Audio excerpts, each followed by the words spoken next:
ইসলামী জাগরণকে থামিয়ে দেওয়ার জন্য বাংলাদেশে অনেকগুলা কলার আবিষ্কার করেছে। কয়েকটা কলার কথা বলি, ললিত কলা, চারুকলা, শিল্পকলা। এই কলা বাজারে কিনতে পাওয়া যায় না। এই কলা আওয়ামী লীগ সরকারের আমলে আবিষ্কৃত কলা। মহিলাদেরকে তারা বাক্সবন্দি করবে, ইসলাম যদি ক্ষমতায় আসে, রাষ্ট্রে আসে, আলেমরা তারা মহিলাদেরকে বাক্সবন্দি করবে, ঘর থেকে বের হইতে দিবে না। ধানমন্ডিতে যে শিল্পকলা একাডেমি আছে, এই শিল্পকলা একাডেমি থেকে যে বিগত 16 বছরে যে প্রদান ছিল, এই প্রদানের কাজই ছিল সারা বাংলাদেশ থেকে নাচের নামে, গানের নামে মেয়েদেরকে কালেকশন করা এবং আওয়ামী লীগের বড় বড় নেতাদের কাছে পাঠানো। যারা বাংলাদেশকে নিজের মন মতো এমনে সেমনে বিভিন্ন ঘুরিয়ে ফিরে খাইতে চান, আপনারা সাবধান হয়ে যান।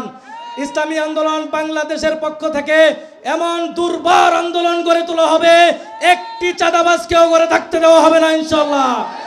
আজকের এই গণসমাবেশে এ পর্যায়ে বক্তব্য নিয়ে আসছেন ইসলামী যুব আন্দোলন বাংলাদেশের মোহাম্মদপুর থানার সংগ্রামী সভাপতি, সংগ্রামী যুব নেতা মোহাম্মদ মিরাজুল ইসলাম। বক্তব্য প্রদান করবেন ইসলামী আন্দোলন বাংলাদেশ মোহাম্মদপুর থানার সংগ্রামী সভাপতি মোহাম্মদ মিরাজুল ইসলাম।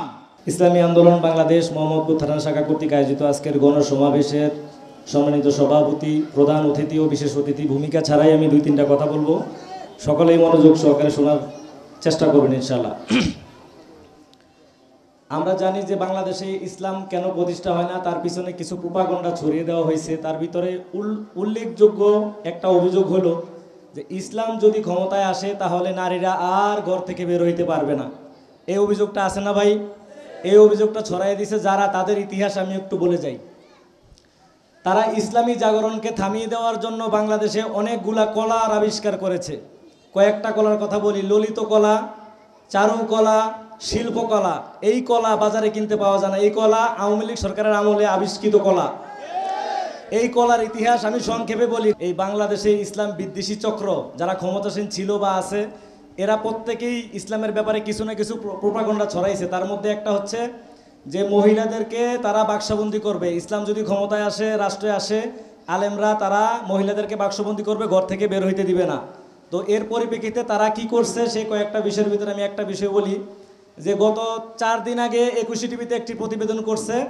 সেই প্রতিবেদনে বলা হয়েছে যে আমাদের ধানমন্ডিতে যে শিল্পকলা একাডেমি আছে, এই শিল্পকলা একাডেমি থেকে যে বিগত 16 বছরে যে প্রদান ছিল, এই প্রদানের কাজই ছিল সারা বাংলাদেশ থেকে নাচের নামে, গানের নামে মেয়েদেরকে কালেকশন করা এবং আওয়ামী লীগের বড় বড় নেতাদের কাছে পাঠানো।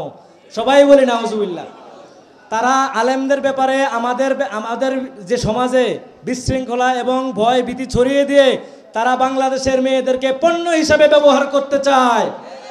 আমরা ইসলামী যুব আন্দোলন বাংলাদেশ, ইসলামী আন্দোলন বাংলাদেশ মোহাম্মদপুর থানা শাখার পক্ষ থেকে স্পষ্ট ঘোষণা করে দিতে চাই, যারা বাংলাদেশকে নিজের মন মতো এমনে সেমনে বিভিন্ন ঘুরিয়ে ফিরে খাইতে চান, আপনারা সাবধান হয়ে যান।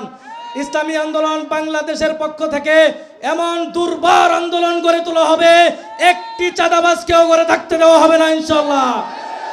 আরেকটি কথা বলতে চাই, আমরা এই মোহাম্মদপুরে অনেক হাজার হাজার যুব সমাজের ভাইবৃন্দ আছেন যারা বসবাস করি।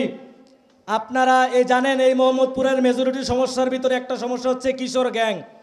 এই কিশোর গ্যাংয়ের মাধ্যমে এই রায়ের বাজার, চাঁদ উদ্যান কলঙ্কিত, সারা বাংলাদেশে মোহাম্মদপুরকে এই কিশোর গ্যাং কলঙ্কিত করেছে। আমরা ইসলামী যুব আন্দোলনের ব্যানারে যদি ঐক্যবদ্ধ হইতে পারি, এই মোহাম্মদপুর থেকে কিশোর গ্যাংয়ের কবর রচনা করা হবে ইনশাআল্লাহ। চাঁদাবাজ, লুটতরাজ, দখলদারদেরকে হুঁশিয়ার করে দিতে চাই, এই মোহাম্মদপুরে চাঁদাবাজি চলবে না, কোনো রকমের দখলদারিত্ব চলবে না।